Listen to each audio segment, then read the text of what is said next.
I do think we have a particular view. I mean, people say the 1%. I mean, I'd probably call it the 0.001%. And that isn't just, tech CEO bad guys. It can also be people like, was it Dame Alison Rose, the CEO of NatWest? This is really daft. You're talking about how inclusive you are because you've debanked something like Nigel Farage. You can't even pay men and women the same. Are you excited about a Starmer premiership? No. I think we need a political revolution in this country. And I don't mean like get out the bayonets and kill everyone. I think we need a profound shift in power, economic, political and cultural, away from London, away from Westminster, towards ordinary people. I saw Chavez come to power, and I saw everyone on the left venerate Chavez, venerate socialism, including Corbyn, including people saying this is an example of socialism working. And now everybody's moved on and they've moved on to the next project. And I guess my question is to you, seeing countries like Venezuela, seeing countries like the Soviet Union, how can you identify with socialism when it's never worked? Our guest today is an author, journalist, and the founder of Novara Media, Aaron Bastani. Welcome to TRIGGERnometry. My pleasure to be here. Yeah, we've been trying to get you on for a long time. Whenever anyone wants to accuse us of being right-wing, what they say is, why haven't you had Aaron Bastani on? Please tell them it's not our fault. We've been trying to have you on for ages. It's your fault. You're now officially left-wing. Yeah, exactly. TRIGGERnometry, the home of the left. Exactly. We prefer the term cuck, Sarah. We had a to and fro a few years ago, didn't we? And I flaked on you guys. So if that means you've got heat for being, politically partial or whatever, my apologies. It was all on me. But I'm here now. It's all water under the bridge, mate. It's great to have you here. Tell everybody a little bit about your background. Who are you? How are you where you are? What has been the journey through life that leads you to be sitting here talking to us? So I have a background in new media. I co-founded Novara Media, a bit like yourselves at TRIGGERnometry. I started it more than a decade ago with some people some have left the picture, some haven't. And I was doing a PhD at the time. It meant I had time on my hands, I had resources. And as I was doing my PhD, which was on media to some extent, two things became really clear to me. Firstly, there was no going back to the politics and the economy of pre-2008. Something really had decisively shifted in politics. We weren't just going to go back to easy street, wages going up, house prices going up. Broadly, people aren't that, critical of the political status quo. And at the same time, it was really obvious that people were switching off legacy media. That's only gotten worse over time, or gotten better over time, depending on how you see it. That's only intensified over time. But in the sort of 2013, 2014, with the Scottish independence referendum, for instance, you don't have to support independence for Scotland to see. Some of the BBC stories were just extraordinary propaganda. And time after time after time, I was finding myself very frustrated with the state of political commentary, political journalism. And obviously I had a set of political commitments, as my now colleagues do. And so we thought, well, look, here's a problem. And here's also potentially a solution in that we start our own outlet, which is what we did. And today, we've just grown beyond any expectations. I'm sure it's a similar story to you guys, right? No, mate, we had massive expectations. Well, maybe, but you don't think like, I think last month on Instagram, we reached 12, 13 million people. It's amazing. Yeah, we're reaching, lots of people on YouTube, like yourselves. Lots of people with podcasts. We do articles as well. Some of them are we've broken some interesting stories, we broke the Labour leak story. I don't think we expected that all to happen. I think that's partly because of the talent of my colleagues who are brilliant, and also partly because the legacy media is just so bad at their job that people are craving something different. Well, that's something we can easily agree on, I think. And that's actually what I was going to ask you. You were ahead of the curve in terms of us. We started this in April 2018. You would have started in 2013? You said 10 years ago. Yeah, so we had a podcast. Well, it wasn't even a podcast. It was a radio show on a community radio station in London called Resonance FM. So we were actually going out on an FM frequency with a weekly show, but we didn't have a podcast with a website until 2013, yeah. Right. And so what was the moment for you when you realized the mainstream media are just they're not doing a good job of journalism anymore. Because I can tell you what, for a lot of people who are sort of heterodox center, where I see us, and right-leaning people too, one of the key moments was Jordan Peterson being interviewed by Kathy Newman. I don't know if you remember that. Yeah, of course. And a lot of people just went, wait, this is fake. This isn't a conversation. This isn't how people talk. If you had a psychology professor in your living room that you may disagree with, that's not how you would talk to them. And if you did talk to them like that, you'd think this person's demented, right? Yeah. Was there a moment like that for you, coming from a left-wing perspective, where you were just like, I saw that and I was like, okay, there's no going back for the mainstream anymore? There's so many. I mean, it happens every week, doesn't it? I think for me, one of the wow moments was, I think at the time Andrew Marr was the BBC political editor, and he wrote a novel, which I find quite strange. You shouldn't really have time to write a novel when you're earning hundreds of thousands of pounds paid by the BBC. But anyway, maybe I'm being mean. And the launch party for that novel, can you guess where it was? Number 10 Downing Street. And so you think your job is to scrutinise these people. They're doing you a favour to launch your novel. And I just thought, you're not serious. Like, you shouldn't be hectoring them and being angry with them, but there should be a slight frisson, a slight tension between politicians and political journalists. They should just be a bit wary of that guy, be careful, don't be too loose-lipped. That's healthy for democracy. And when I saw that story, I thought, I think the BBC's buggered, and I think more broadly the relationship between politicians and the media in this country is buggered. It is so unhealthy, and I think it's worse in the US because in this country everything's in London. Everything's in London, whereas in the US you've got your politicians in Washington, you've got your LA people, your Texas people, your New York people. Here it's so bad. It isn't. It's a very profound point, but here it is bad. Was there a moment for you where you realised that left-wing media wasn't everything it purported to be? Where you looked at certain outlets, I mean, maybe it's The Guardian, maybe it's others, where you thought, hang on a minute, this isn't what I associate with the left or left-wing media? Well, there's not that much left-wing media in the UK. So, I mean, I'd start with, take the Daily Mirror. It's been a Labour supporting paper for a very long time. I remember doing BBC Any Questions, and I mentioned a story, and then, this is Middle England, right? I was somewhere in like Yeovil or something, Lib Dem Tory floating voters. This is Middle England. And I said, the story's from the Daily Mirror. They all started laughing at me, right? Rightly so, because for them it's just it's a tabloid.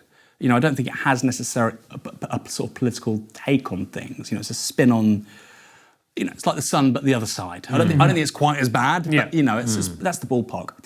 The Guardian, I think, is a liberal paper rather than a left paper, but, we can park that for a moment. And what I would say is that The Guardian has really regressed. So 10 years ago, it had the bravery to do the Snowden stuff. It had the bravery to do the WikiLeaks stuff. That would not happen now. That would not happen. Why not? I think editorial choices would just say, I just don't think it would happen. I think, definitely with WikiLeaks. Snowden, I don't know.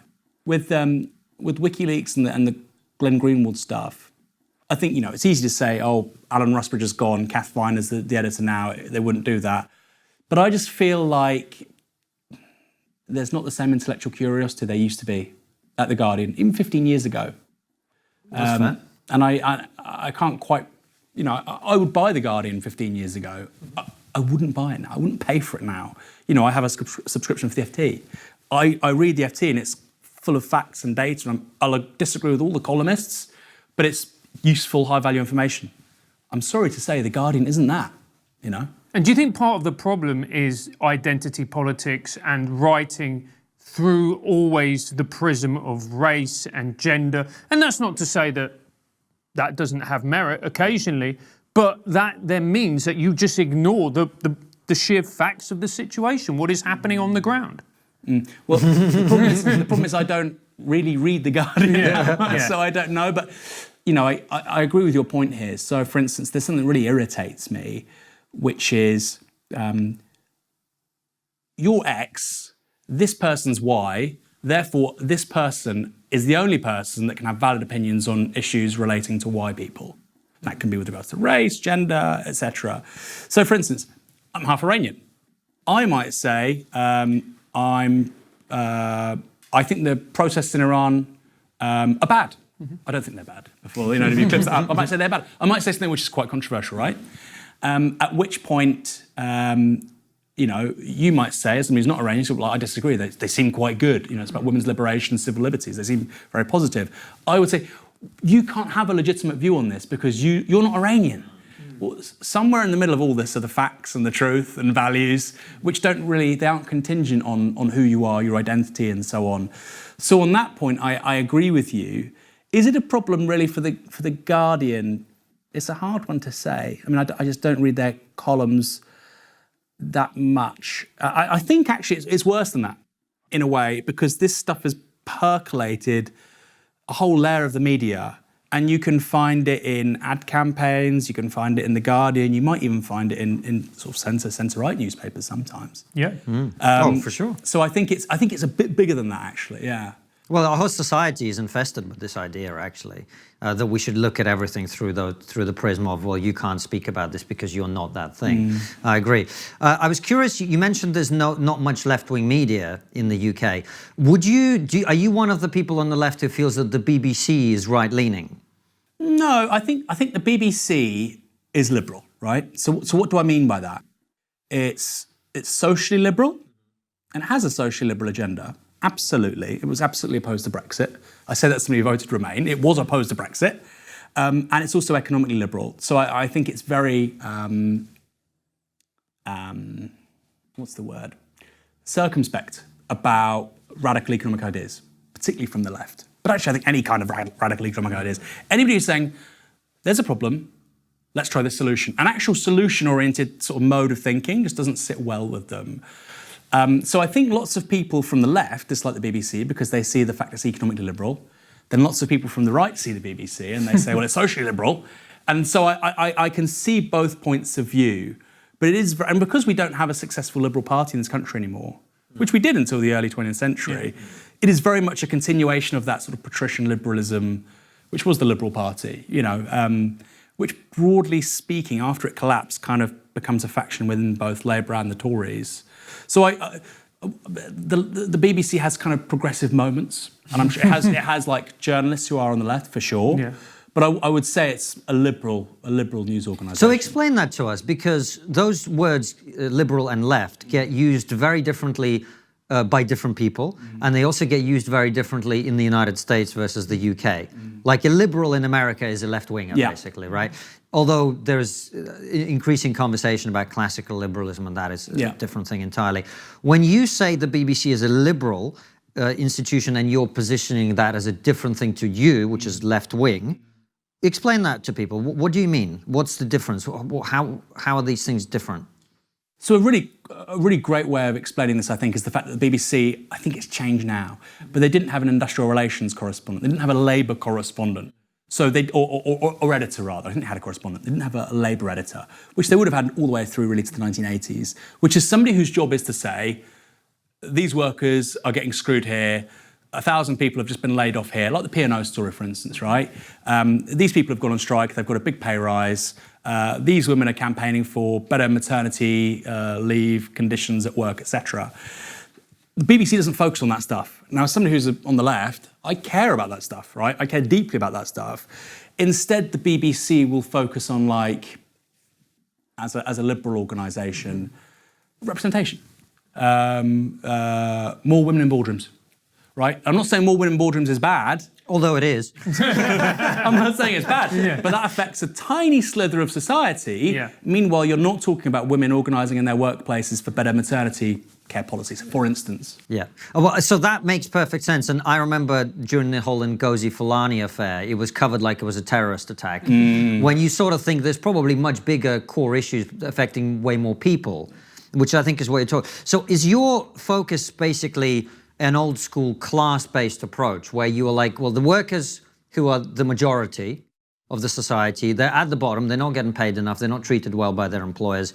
That's who I'm advocating for. Is that, broadly speaking, the angle you have? I wouldn't say they're at the bottom. I would say we are interested in the stories of working people. And that's something that politicians aren't. But frankly, the middle class and the working class in this country, we just did a show on this actually with a great guy, Dan Evans. We talked about the petit bourgeois. What does it mean? My dad's a taxi driver. You categorise him as petit bourgeois, right? Lots of people with their own shops or small businesses, they work harder than the most exploited workers. It's a different relationship, right? Because of course they get the dividends and the profit, and one day they might be very rich as a result, but they work incredibly hard, some of these people, like literally exhausting themselves and killing themselves. In terms of what we do, like I said, it's about working people. I do think, though, in terms of what you said, old school sort of socialist way, I do think we have a particular view. I mean, people say the 1%. I mean, I'd probably call it the 0.001%.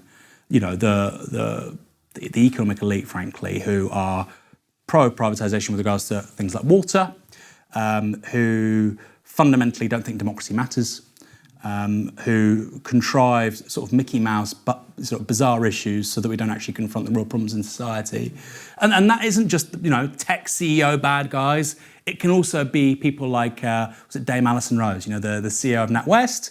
You know, NatWest have all these quote-unquote progressive inclusive policies, and yet I think the gender pay gap in the organisation was something like 30%, right? Like, this is really daft. You're talking about how inclusive you are because you've debanked something like Nigel Farage. You can't even pay men and women the same, so for doing the same job. So, you know, this elite also in a way mirrors what I was saying about the BBC. Generally speaking, it's actually a lot more socially liberal than we think. So people on the right will say, this elite is socially liberal, they're all lefties. I'm on the left saying, well, they're also economically liberal and they're exploiting, you know, the rest of society. And we're both right in a way. Do you ever get frustrated how the left is mischaracterised? Because I'm not on the left as a whole. There's certain aspects of the left that I'm very sympathetic to. But I see people on the right going, all lefties think like this. And you go, no, they don't. And if somebody said the inverse, you'd get upset with them. So how is it fair to say all left are pro-Remain liberals? And you go, well, you're overlooking Lexit, for example. Oh, let's be real. Corbyn was pro-Brexit. You know, if Corbyn, I was thinking about this. He wasn't very honest about it. Well, I think he's a Democrat, so I think, you know, he was the party leader. I think he did what he thought was right. I don't think he secretly, you know, there's this conspiracy he secretly went in the ballot box and voted leave. I wouldn't go that far. I mean, maybe he did. I don't think he went that far, though. But there is a sort of weird alternative reality where Jeremy Corbyn isn't the Labour leader in 2016. Somebody else is. Labour sort of lose the election, Brexit, but Labour lose the referendum rather because they would have been campaigning for Remain. And Jeremy Corbyn is like elevated to like this cult hero because, you know, him and Farage secured, you know, there's this, and also what I found really funny is in that scenario, he would also be expelled from the Labour Party. Yeah. You know, he ends up in a similar place. So, no, not all left-wing people feel the same. This is the great thing with the RMT and the strikes we've had. You know, Mick Lynch, who's their chief, the Rail Workers Union. I think it's so useful for the average sort of Joe Blogs, you know, member of the public, to see a guy, you know, who's, you know, bald, late 50s, early 60s, gruff, a Millwall fan, and he's left-wing. And I think that's so good for a number of things. I think it's good for the left, because it undoes a few caricatures, but I also think it's just so healthy for our society. You know, you can't presume somebody's politics just by how they look. Like, that's a really, you know, it's a really bigoted thing to do, actually. He may look like a gammon, is what Aaron is saying. You don't know that he is. Yeah, and that is a profound point, because in 2016 and post-2016, that term gammon would have been used for people like Mick Lynch or Eddie Dempsey, who I would have seen as the fulcrum of the left. The people who, what I think left-wing means, which is people coming out, representing workers, trying to get them a better deal. And what I've seen on the left now, and look, maybe it's Twitter amplifying these voices, you know, somebody going, you know, if you're fat-phobic, you're Hitler. And I go... Did you actually see that? Pretty much. You may be exaggerating. Yeah, maybe exaggerating a touch. I go... Do you know what we mean, though? Yeah, but I go, that's not left-wing. That's just internet insanity. Well, I think fat phobia I think it's bad to discriminate against somebody because of how they look, or to bully them on that basis. But I don't think that makes. Mate, I fat shamed him for 2 years. Look how slim he looks now. I don't think that makes you look like Hitler. Well, I'm older now. I'm 39, but I mean, I was quite ripped until about 30, and that was definitely because of my dad's body shaming. You know, I was about 9, so I sort of got into bodybuilding and, you know, athletics and whatnot. But on a serious note, is that left wing? I mean, look. There are lots of things which are right-wing. There are lots of things which are conservatives. There are conservatives out there that want to pull down all the trees and build loads of skyscrapers and, chase GDP relentlessly. There are also conservatives out there who want to reintroduce beaver and, rewild things and introduce regenerative farming. And I think, in a very strange way, they both sit in the same tradition. I think you have to be realistic on the left. Those arguments are on the left because they're taking aim at a form of oppression or antagonism or hatred is a strong word, but you know what I mean. And so I think they probably are on the left. I don't agree with that proposition, though. Hey, Konstantin, do you like being healthy? Of course. In my country, we judge man's health by his ability to wrestle bear. In London, I have since found out this has very different meaning. We've all had a night that's got out of hand. We will speak no more of this. The secret will be buried with my ancestors. Well, if you want to stay healthy and not feel like you need to be buried with Konstantin's ancestors, then you need to try AG1. AG1 is simple and easy way to get all nutrients you need. Each serving contains 75 high-quality vitamins, minerals, and whole food sourced ingredients. One scoop and you feel like a real man. We used it on our America tour, where we were constantly on the move, living out of a bag and working every day. AG1 meant we felt great, looked great, and we avoided getting sick.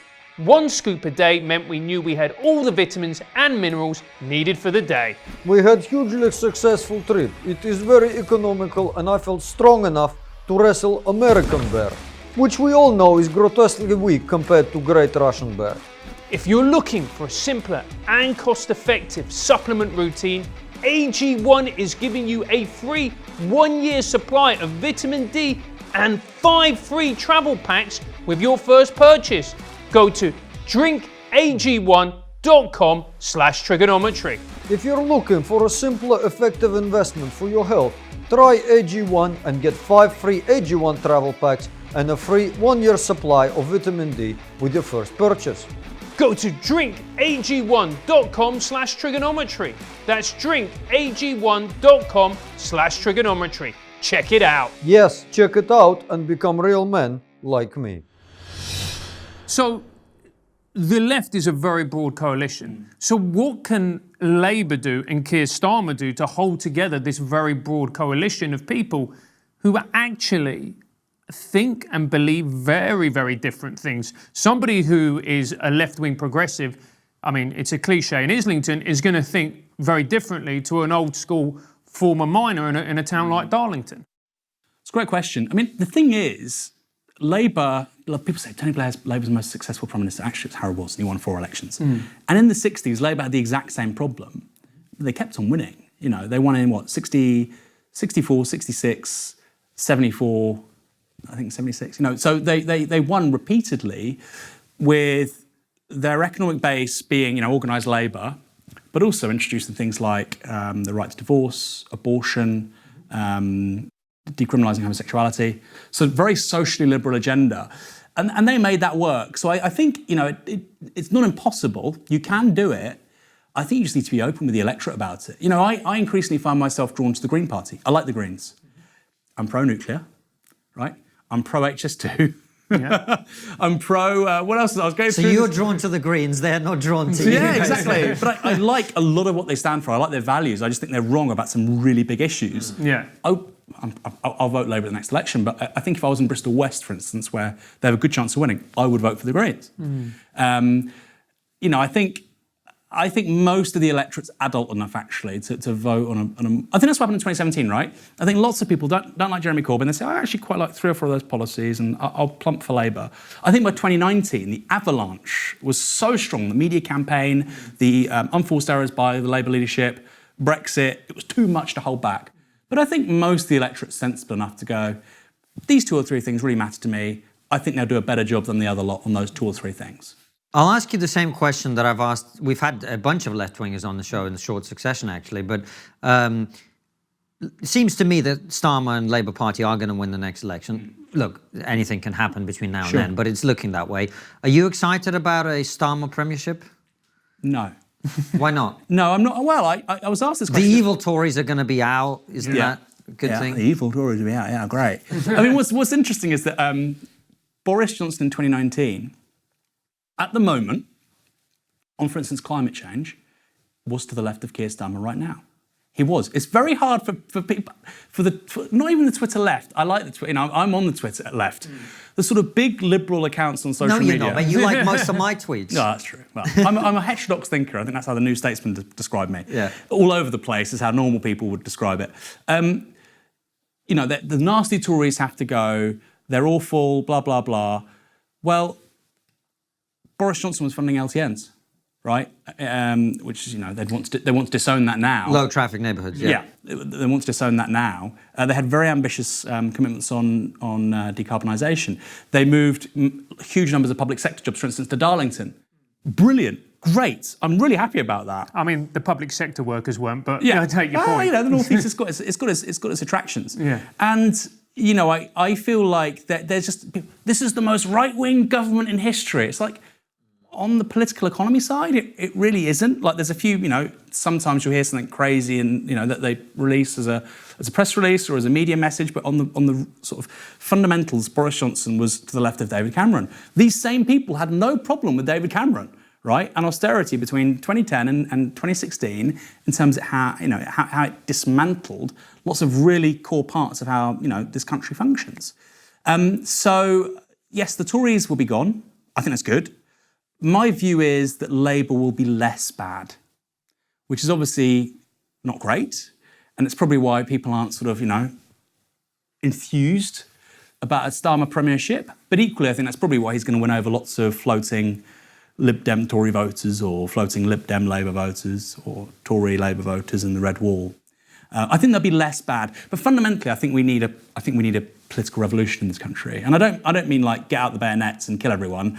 I think we need a profound shift in power, economic, political and cultural, away from London, away from Westminster, towards ordinary people. A few ways of doing that. Porsche representation, I think electoral reform of some kind. And I think you need to start dismantling some of the really dysfunctional parts of British politics. Which are what? Well, for instance, the electoral system is the first one for me. And this is going to sound sort of strange. The worst part for me of first past the post isn't the two-party system, it's the Liberal Democrats. Because the Liberal Democrats in Tory seats will say to Labour voters, we're the only ones that can beat the Tories. You have to vote for us. Then, they'll go in Labour seats, say to Tory voters, we're the only ones that can beat Labour, right? They have actual no substantial politics. They're purely a consequence of the two-party system. We're not that bad. And if you don't like these guys, these other guys can't win. So how the hell is that a basis for a democratic vote? So I just think when you look at the Tories, you look at Labour, you look at the Lib Dems, so much is dysfunctional with first past the post. That would be the first one for me, I think. I mean, we've had plenty of people on to talk about the problems with first past the post and what a proportional system might mean. One of the things it will likely mean is that extremist parties do very well. And so I'm very open to the idea of PR, but I wonder whether people have thought about that. But look, you've raised a few points that I think are bigger than this whole Twitter left-right bullshit that we've spent too much time talking about. And I want to talk to you about a couple of things where we may agree less than we have done so far. One of them is, and I'm glad you said the 0.001%, but this narrative generally worries me because people talk about the 1% or the top this or the top that, and I look at the statistics. The top 10% of people in this country pay 60% of all the income tax, right? And I sort of think, okay, they're rich and we're British, so we have to slag off people who've done well. It's kind of part of our culture. But are they really the bad guys? The people who are earning what would be put in top 10%, probably like over 80 grand a year. Are they really the bad ones that we have to point our fingers at and go, you're not paying enough tax when they're 10% are providing 60% of the income? Do you know what I mean? No, I entirely agree. I mean, Labour's manifesto in 2019 was that they would increase tax for the top 5%. So even that, I agree with you. There could be somebody, look, on 80 grand a year, they've got a couple of kids, maybe the other half, whether it's the wife or the husband, maybe just works part-time for whatever reason, partly because caring for the kids or whatever. Given what's just happened with mortgage rates, energy, they might think I need to put some away to look after my parents in a few years, my own pension.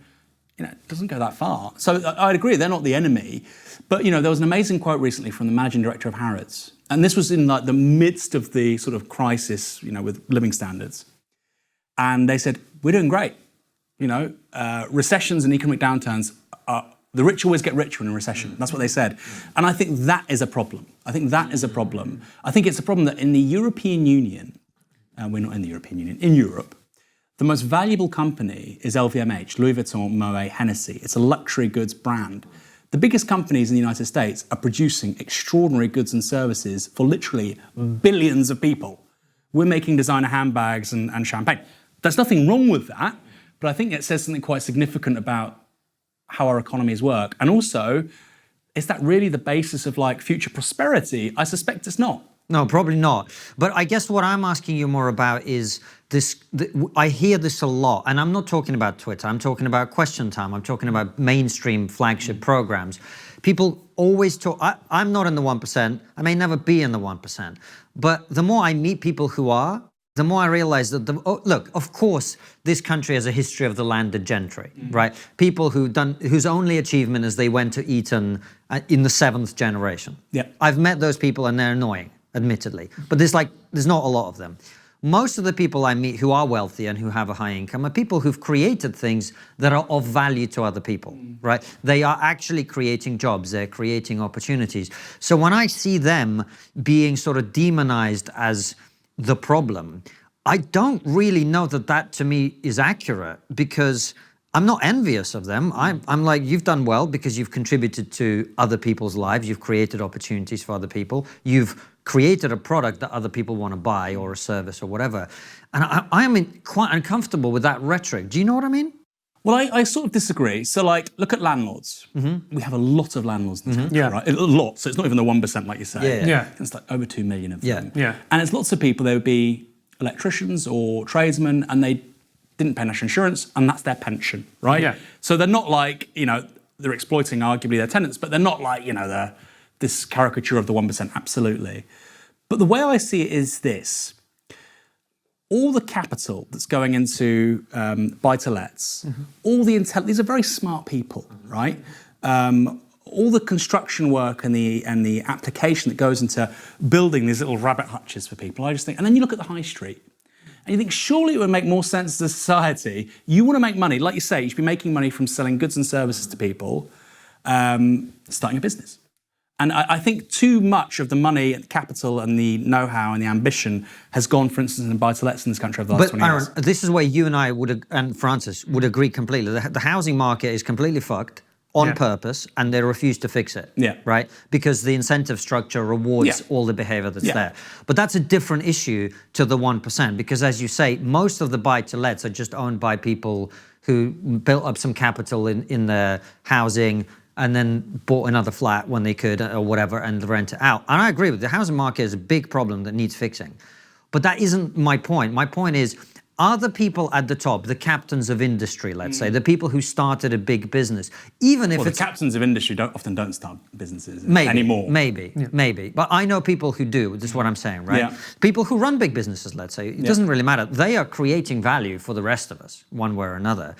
Why are they a problem? And I'm open to the possibility that they are. I'm just saying, why is there this narrative? And maybe I'm holding the wrong person to account here. Maybe you don't think that. I don't know. Do you see what I'm getting at? The housing market is a real issue, but if we set that aside, why is creating wealth and earning a high income a problem? I don't think it is necessarily. You don't think it is? No, Okay. I don't think it is. I mean, as long as, there's a great line by Clement Attlee, and I think he was sort of criticising charity. He said, a patriot would just pay their taxes and that would be done. I think charity is a cold, dreadful thing, something like that. And look, if you are willing to work hard and like you say, you meet these people, almost all of them say, I've been very lucky, right? People have done really spectacular things in business, whatever. They go, I worked hard, I'm smart, blah, blah, blah. I was also really lucky, right place, right time. Maybe it would have happened at a different time, if it hadn't happened then, but generally speaking, I was very lucky. And there's a lot of gratitude there. But let's pick one issue, corporation tax. Corporation tax, you need to be competitive, obviously. We have higher rates of corporation tax in places like Japan or California or Germany than we do here. Now, the argument would be, corporation tax is a tax on corporate profits to start with. If you're not making any profits, you're not taxed on. And the argument would be, the lower the rate of corporation tax, the higher the incentives to set up businesses, right? Well, actually, what we know empirically is that a higher rate of corporation tax, not too high, because yes, they will go, but a higher rate of corporation tax means that businesses reinvest in fixed capital, robotics, upskilling workers, because they don't want to pay tax, right? They'd rather reinvest it in the business than give it to HMRC. And so there's a very sensible pro-business argument for higher corporation tax. Not 60, 70%, but somewhere close to Germany. And in the last election, again, Labour was saying, let's get it 26%. And that's still lower than the places I just mentioned. And I think if you want a high productivity, smart economy, then I think you'd have to do something like that. It doesn't mean I hate rich people or I think profits are bad. It's about, like you say, aligning the incentives to create a more affluent, prosperous country. If you look at, for instance, there are remarkable tables on this. Industrial robots per head. Britain is the country that gave the world the Industrial Revolution. We're nowhere.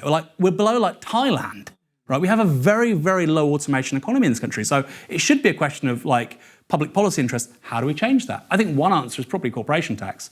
I mean, given the dustbin the country's in right now, maybe not. But in the Don't forget, countries do have to make a profit to pay dividends to attract investment. Yeah, so there's a trade-off there. Of course, no, there is a trade-off. But I think it should be part of a policy mix. And if people disagree, they need to explain why. I think something like corporation tax, for too long, has just been you're jealous of rich people.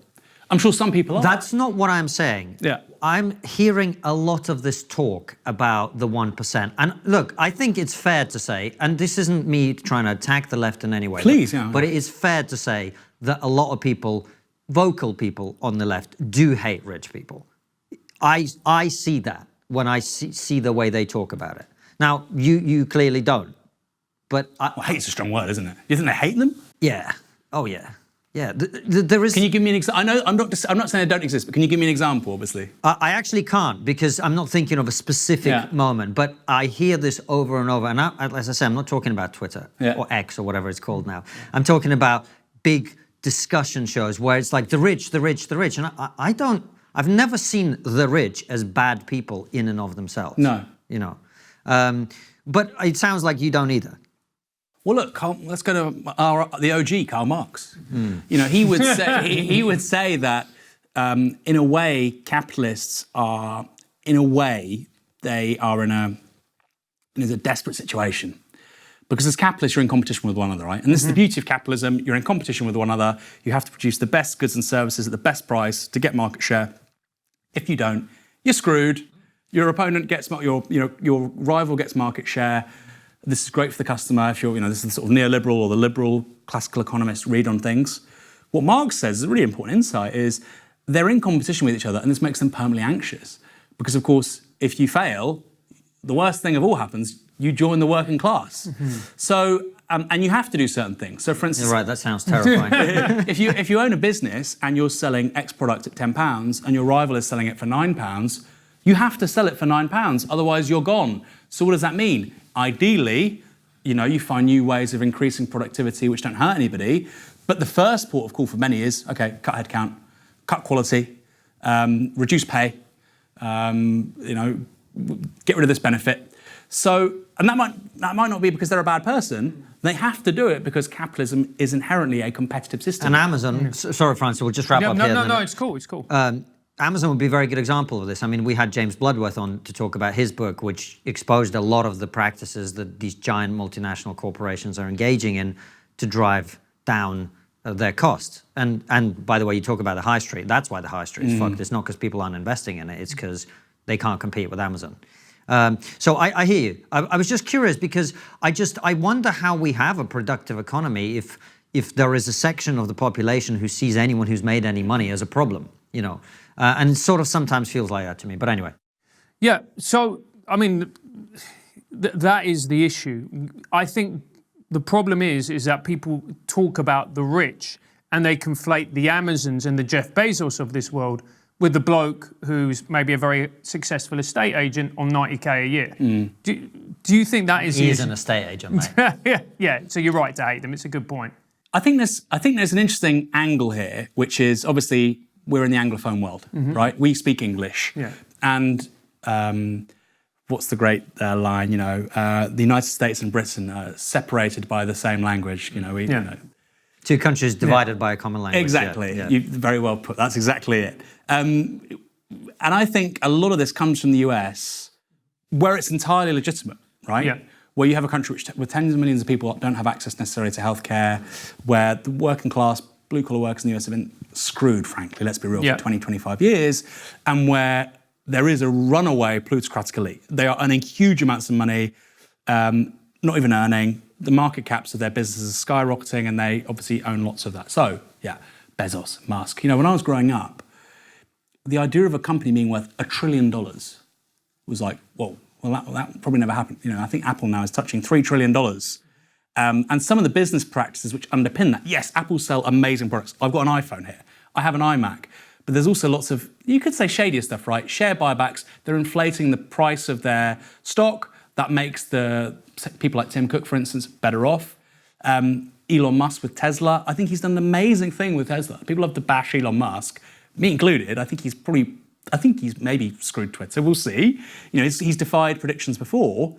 He accelerated the adoption of electric vehicles probably by about 15, 20 years. Like an incredible thing to do. He took on like the major car manufacturers and he's done really well. Like incredible thing to do.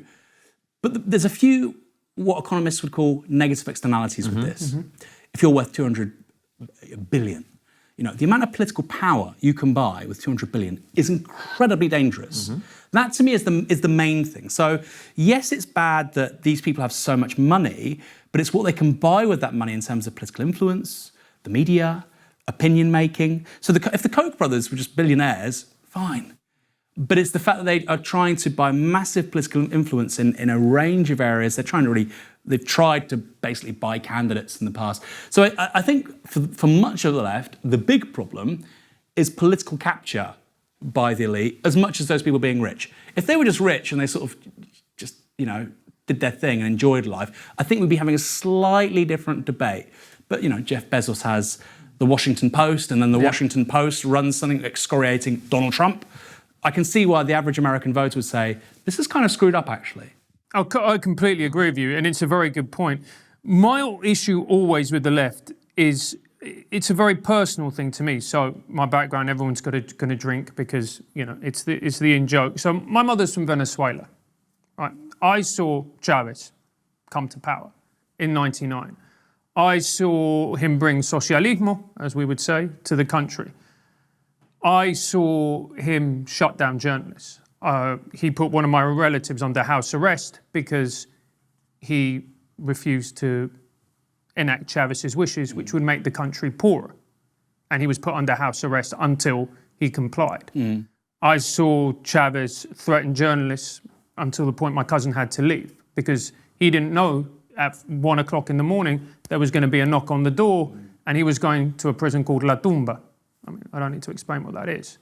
And I saw everyone on the left venerate Chavez, venerate socialism, including Corbyn, including people saying this is an example of socialism working. And that was a moment for me where I fell out of love with the left because I was trying to say, hang on, this isn't what you think it is, but people didn't care. And now everybody's moved on and they've moved on to the next project and saying they're socialists. And everyone in my country is screwed, to be honest with you. And I guess my question is to you, seeing countries like Venezuela, seeing countries like the Soviet Union, how can you identify with socialism when it's never worked? Well, that's an interesting one. Let's start with Venezuela. So I think South America is incredibly unique. Yeah. Because of the Monroe Doctrine, because of the fact that you have this global superpower to your north. Yeah. The United States never let social democracy happen in South America. It was not allowed. This happens in Guatemala with a guy called Arbenz in the 1950s. He really just wants to institute a bit of land reform and trade union rights. Really nothing radical. Nothing that wasn't happening by social democratic parties in Europe. The point was that wasn't allowed. That was not allowed. So this idea of, well, if only the South Americans could have sort of mainstream centre-left politicians, and they tried it. Okay, they were removed by military coups. And interestingly enough, who was in Guatemala in the 50s when that happened? Che Guevara. Yeah.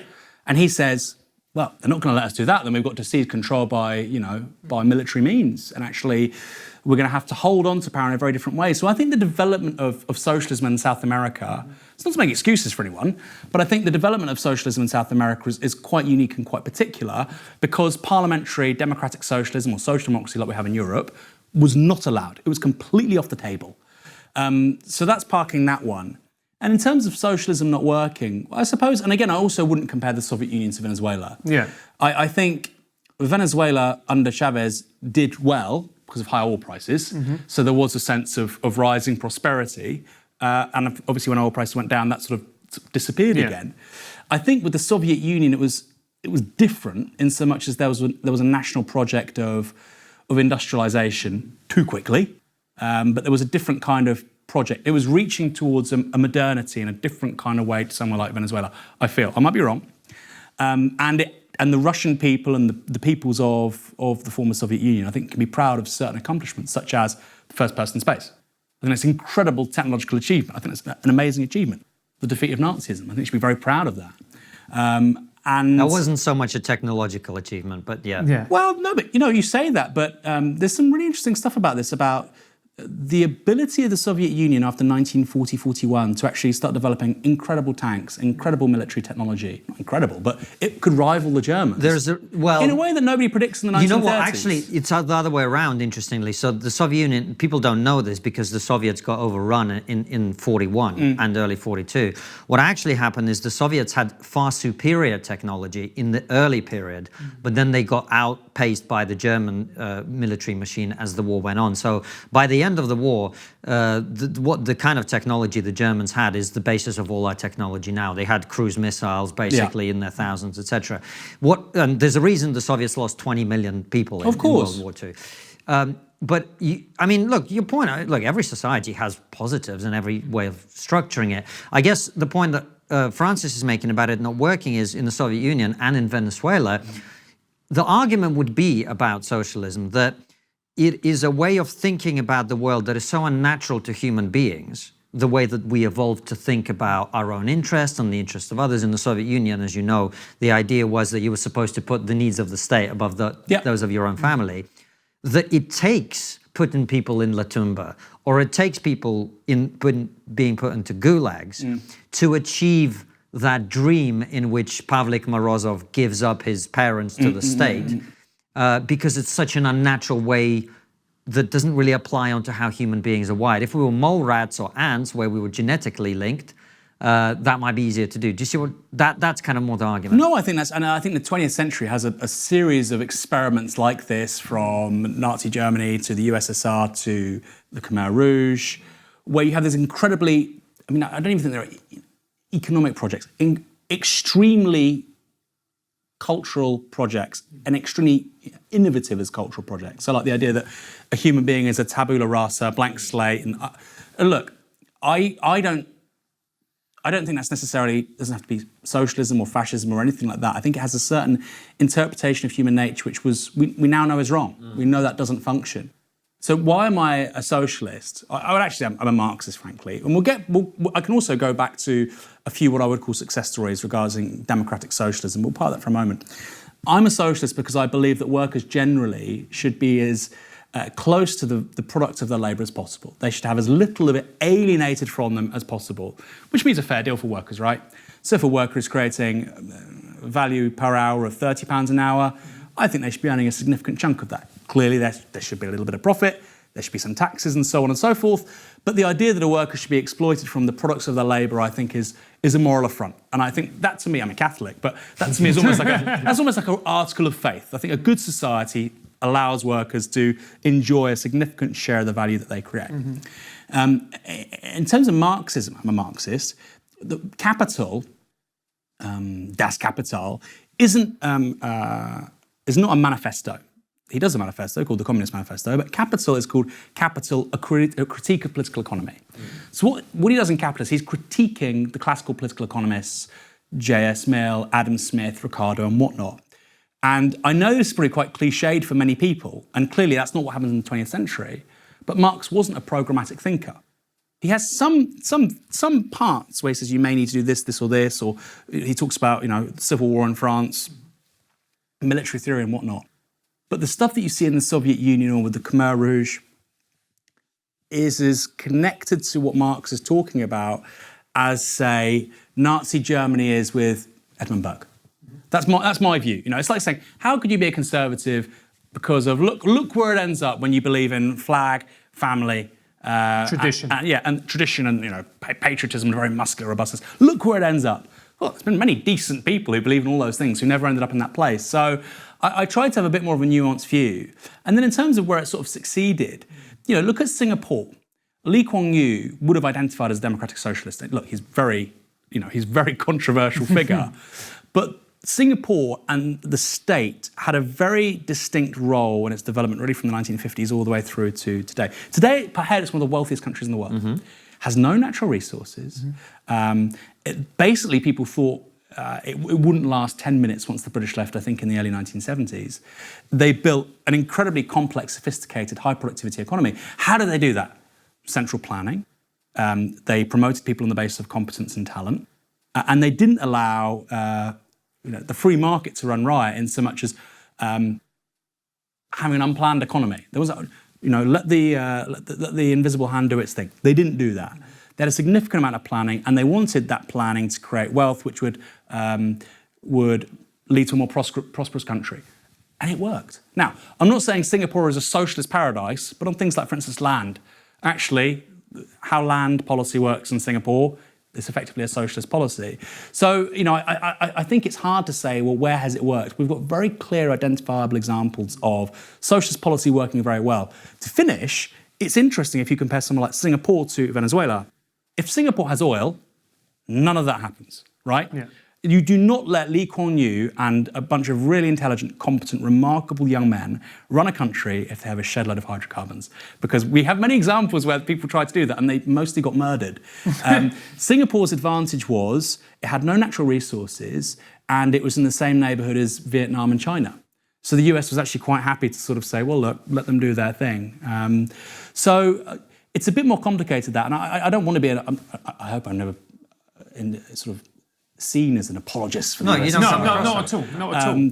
But I do think there are really important lessons to learn from a whole range of societies, and I think there are positive lessons to learn from quote unquote conservative societies. And I think it's about what works. So let's look at the positive lessons from what would you implement left-wing policies in this country that we do not have to make society fairer and better for all? What would you do? Left-wing policies? Yes. I think my first policies wouldn't even be that left-wing, but okay.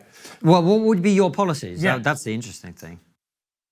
They wouldn't even be left-wing. I think the very first thing I'd do is I'd scrap police and crime commissioners. I think we have far too many non-jobs in this country. Yeah. Sort of like Couldn't agree with you more. Yeah. Political parties. Exactly. I'm not trying to be populist, because I have such a bugbear with police and crime commissioners. I'd reduce the House of Lords, and I think that there's arguments about how it works. Do you have it elected? Do you scrap it all together? Do you keep it as it's presently composed? Those arguments are actually quite strong. Mm-hmm. I don't necessarily agree with them, but we can have that debate. As you say, this isn't a left-wing point. There's lots of people on the right and in the centre who'd agree with that. Yeah, but I think it should definitely be smaller, right? It's presently like 900. It should be like 400 tops. I would halve the number of councillors, but I'd pay councillors double what they presently get, because I don't think we don't really have talented people in local government because they're not paid enough. Mm-hmm. So I'd give them twice the responsibility and twice the pay. None of that's left wing, but I think that's like really low-hanging fruit to improve the country. Right. Then in terms of socialist policies, so for instance, I think what Singapore does on land is really good. I think I would probably scrap council tax and introduce a land value tax because it's fairer. And land value tax is a few things. It incentivises the productive use of land. So if you own land and nothing's happening with it and you're being taxed, even if it's a small amount of tax a year, you shift it quite quickly. Mm-hmm. Or if you've got an empty building in central London, it's put into use very quickly.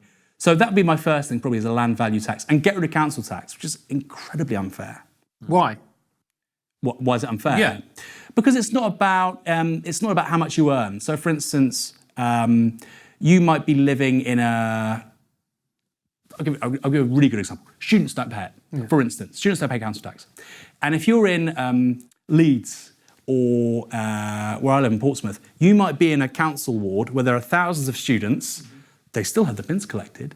They still have all manner of services they can use, but they're not paying into it. What would be far better is if the landlord was paying a land value tax. And so there's lots of problems with council tax. Again, pensioners tend not to pay it. You can get various forms of relief and whatnot. I just think a land value tax has less bureaucracy, less administration, because you don't have all these little opt-outs. And I think it's just fairer. Well, look, I don't have any issue with any of that, but what about seizing the means of production? When does that happen? I wouldn't. No, I'm taking the piss. But I'm just curious because none of that is, like, you say you're a Marxist, but none of that's really a Marxist thing, right? So where does the Marxism come in? Yeah, so for instance, I would have a national development bank. I would have a bank which is owned by the state, which goes around really financing businesses. It's led by business people, right? It's not just financing every Tom, Dick and Harry. But it's, for instance, looking to grow businesses in underdeveloped areas. Oh, mate, I've said this for ages. Like, why doesn't the government buy a piece of land in the centre of London somewhere or close to the centre and start something for people like us where you get subsidised rent on a space that is suitable for the new tech industries, the new media, whatever, where you can rent a podcast studio to launch yourself, and then once you've done well, you go off and you do an incubator. Yeah, an incubator, exactly. Like I'm totally with that. Can we come back to the kind of more like big idea principle? Because you mentioned something about workers having a bigger share of the productive stuff that they create, basically, right? And I was curious about this, and please understand, this is not a gotcha. And Please, go for it. So get the tweets out. I don't know what your situation is with Navarra, but if you found it, I imagine you have a chunk of the equity. Is that fair to say? There's no equity. Is not a business, or? So I'm not even a director. You know what? Fuck it then. It doesn't matter. I'm not trying to catch you out. No, you can. No. No, but I don't want to. I'm trying to have a conversation. So, TRIGGERnometry, right? Me and Francis started it, right? We owned 50-50. We also then had someone come in and be our executive producer. He owns some of the equity of it. We owe it. This is three of us. Socialists. Right. Well, we're capitalists. Like yeah. We knew that for him to be fully invested in it, and also for him to accept the terribly low wage we could pay him at the time. Yeah. Exploitative. Exactly. The exploitative wage he was paid at the time. I mean, we owned nothing at that time, so we were happy with it. Anyway, my point is, right, we created this. We took all the entrepreneurial risk. We put our own money into it for years without taking any money out of it, right? We worked incredibly hard. Yes, someone who comes in now and contributes £30 worth of work an hour should get a significant chunk of that. But what about the fact that someone had to start this and take all of the risk for the worker to then come in and actually do it? Because we don't really live in the world that Marx was writing about, where all you needed was a loom in a factory and then you just get some bodies in there to work it. Do you know what I mean? No, you're entirely right. It's a very different world. It's a very different world to what it was 50, 60 years ago when our parents were our age or, a bit younger. It's a very fair point. And as somebody who's, also co-founded a media organisation, I feel your pain. It's no pain. It's your baby. No, but I think you're right. There's no pain. I'm very happy to pay people what I think is a fair wage, but it's not going to look like what you think is a fair wage, is my point. Well, so let's say you guys get a cleaner. Yeah. And I don't know what I don't know what the arrangement is for you guys. You get a cleaner. I presume you would, so you wouldn't say, let's give her a minimum wage. I don't know what your values are. But if you're paid decent money and you're doing well and your audience likes you, I genuinely think it's a perfectly normal, humane response to say, yeah, give the cleaner 15, 16 quid an hour. She does a great job. The place is clean. We value a clean studio. We actually pay a cleaner more than that. Yeah, there you go, right? So, well, here's the thing. And it's not even necessarily a criticism of capitalism then, right? We're going to something different, things like outsourcing. And that's actually how lots of this country works today, right? And I feel like sometimes we're having debates at like the wrong level. Serco, Colas, G4S, Sodexo, these companies are disgusting. They shouldn't exist. Because what they do is they'll go into a workplace, let's say a hospital or whatever, or a school, and they function on a similar-ish way to what we just sort of discussed. Somebody's paid relatively well. Colas will go in there and they say, you know what, they're paid too much.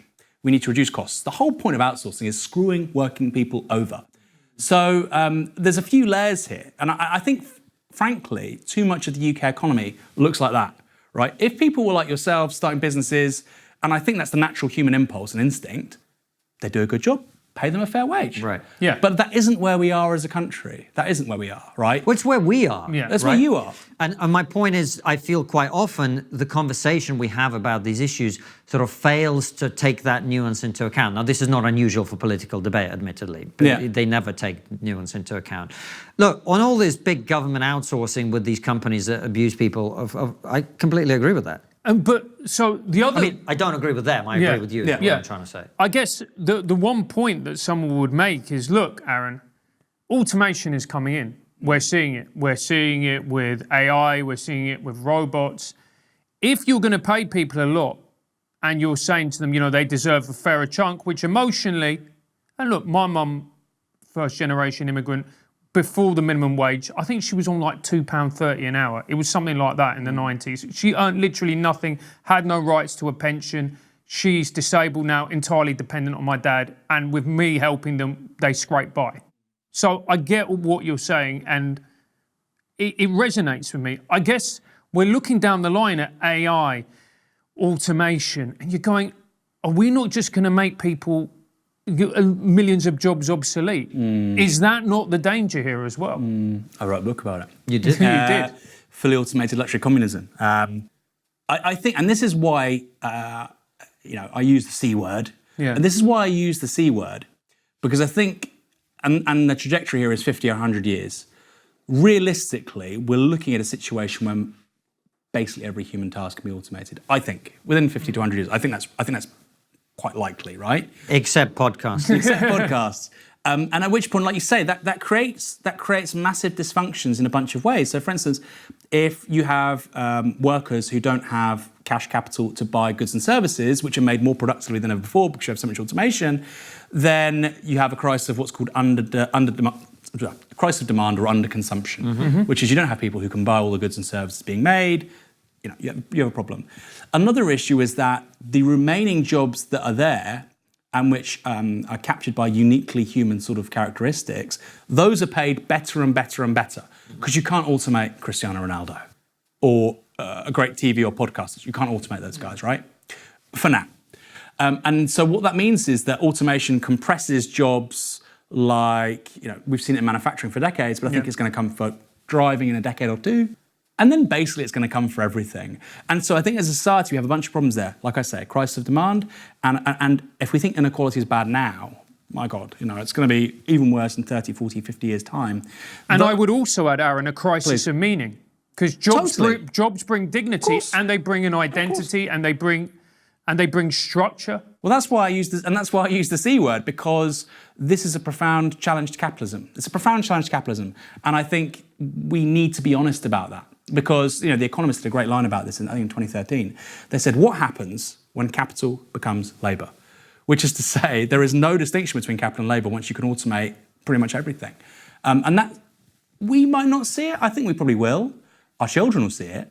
And so what's the sort of political economic settlement when that happens?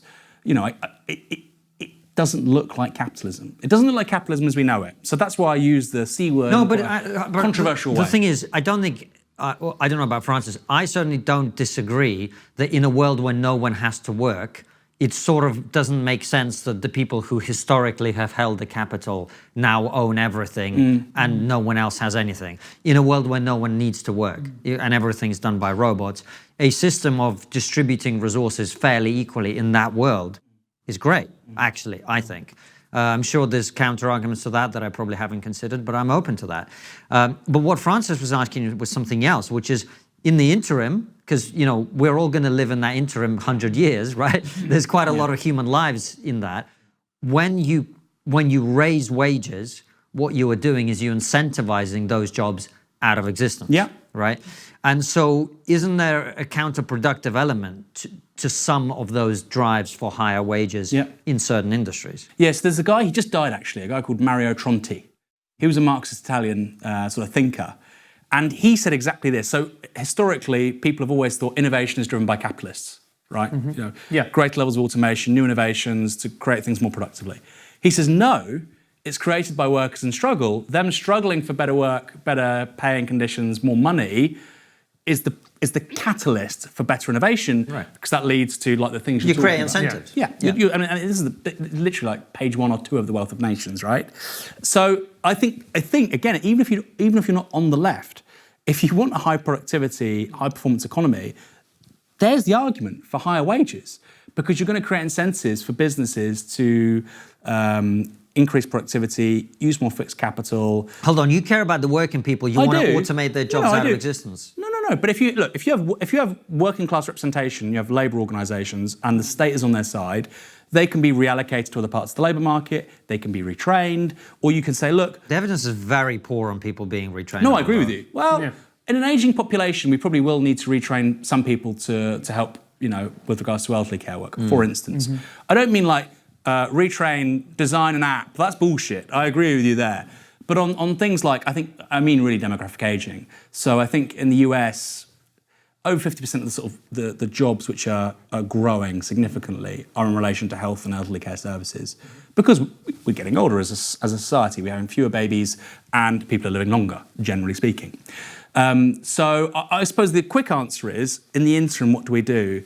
I think there's a bunch of challenges in the 21st century that we need to take head on in, to borrow a phrase from Keir Starmer, a mission-oriented sense. I agree with that. I think one is demographic aging. I think another is the housing crisis. And I think a third is climate change. Now, people might be watching this going, oh, climate change, look at the weather outside. Globally speaking, it's a huge challenge, particularly for sort of countries to our south. They're going to really struggle. And I think, we're going to have to gear up to a world which looks very different to today. So those will be what I say. We need to use the dividend of technological change to human genius to address those challenges in the interim, because like you say, full automation is decades away. Yeah. I wish we hadn't run out of time there, because I'd love to talk to you about climate change. But we're going to go to locals, where we'll continue the conversation with questions from our audience, so people can follow us there. But before we do, we always end with the same question. What's the one thing we're not talking about as a society that we really should be? I've just used my demographic aging card. But you can talk about it. Let's talk about it more. Yeah. Just give us a brief headline of what you're talking about. We talk about climate change. We talk about a bunch of other crises. I think for the West, over the next 50 years, demographic aging is the biggest problem, because you have people living longer. You have the portion of the oldest old, people over 85, mushrooming. Good, that's a success story, but they have incredibly expensive care needs. At the same time, the tax base, the working age population, is comparatively shrinking, has so many challenges with regards to growth, with regards to what healthy political culture looks like, and how you fund public services. So this is the thing which I think it's a terrifying challenge, although it comes from a very good place, us living longer, and we generally don't talk about it enough. We need to do what you and I are doing, which is have more babies. That's it. Well, mine's on the way. You need to do like Elon Musk, I mean, there's different ways of doing it. 7 or 8, right? Yeah. But I sort of feel like if you're going to have children, you should really be there, is how I feel. Yeah, and this isn't a go at Elon Musk, this is a go at everyone. Yeah.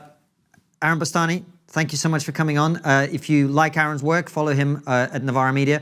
But join us on Locals for your questions and answers.